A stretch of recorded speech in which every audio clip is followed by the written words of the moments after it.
என்னுடைய சபையில ஒரு செடியை அழகாக சந்தோஷமா நான் வாங்கி அதை நான் வளர்த்துட்டு வந்தேன். சபையில இருக்கிற பிள்ளைகள் அது இருக்கு நீர் வார்ப்பாங்க. அது பேர் டைகர் லில்லி.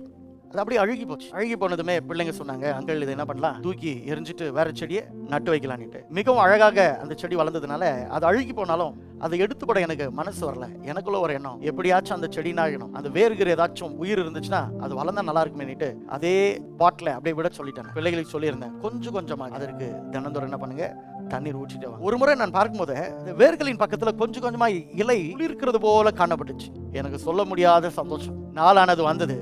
முன்பு எப்படி அந்த டைகர் லில்லி குரோட்டானை நான் வாங்கும்போது பசுமையாக இருந்ததோ அதை விட அதிகமாக பசுமையாக வளர ஆரம்பித்தது. தேவச்சனமே, வாழ்க்கையில் அழுகி போன நிலையில நம்ம வாழ்க்கை காணப்பட்டாலும் தேவனுடைய கரத்துல நீங்க இருக்கீங்க.